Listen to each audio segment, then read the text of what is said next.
We're here this morning to talk to Conservative Minister of Industry James Moore about the cleanup efforts following the oil spill in English Bay. And we're here with rocks and debris from Ambleside Park.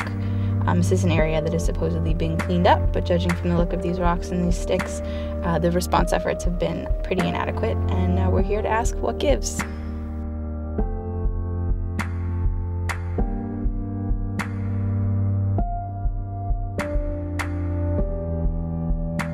Will the Coast Guard station be reopened that can respond to oil spills? Well, that's not what it did before, but... I tell you that I worked 35 years at that Kitsilano Coast Guard station, and they're telling me that we didn't have that equipment and that we weren't trained. Well, that's what we did. You know, our primary job is search and rescue, but our secondary is the environment, pollution. I don't want to call them liars, but I don't know where they're getting their information from. Would you like to touch this? Thanks for coming today. Would you touch it? I'm fine, thanks. Would you like to touch it? I have no problem touching it. I touch it all the time. No, touch the oil. It's okay. I can see it very well. You can see it, but you wouldn't want to touch it. Thank you for making So why is this on our shores? Making your point. Make your point to the cameras. World class is your world class is The substance, bunker fuel, is the worst kind due to the mixture of burnt and unburnt chemicals. The texture is thick and sticky, and the amount of different toxins makes it the most deadly. And we'll leave this for you to clean up. Would you like to borrow some gloves? Is it funny? You were just laughing. This is funny to you?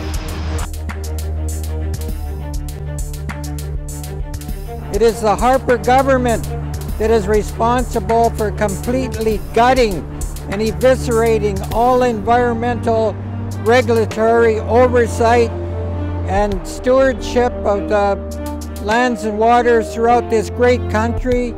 Will the Coast Guard be reopened? We have one of the best Coast Guards in the world. Oh, you're still saying that. You're still saying that. Last week's incident increases Tsleil-Waututh's resolve that we cannot tolerate higher risk of oil spills in Burrard Inlet. Further devastation of an already stressed marine ecosystem risks wiping out our Aboriginal rights for fishing and harvesting. Do you have any comment?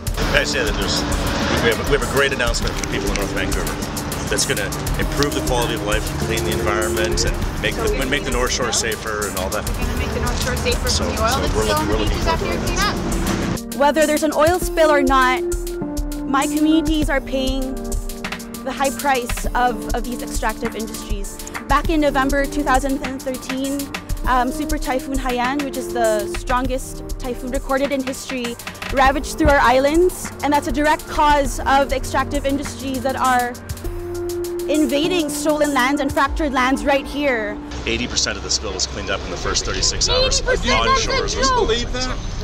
Absolutely. 80%. Yeah. It is. Here's some of the 20% you didn't clean up. Get out of my personal space. Okay, so it's okay to leave this out there? So I didn't tell you where. As long as it's not in your personal space. This is not good enough. And they're going to try to tell you that it is, and that it is cleaned up, and that's PR. We shouldn't be cutting our emergency response and our Coast Guard bases while also trying to push for bigger extreme energy projects, more tankers. That can't happen.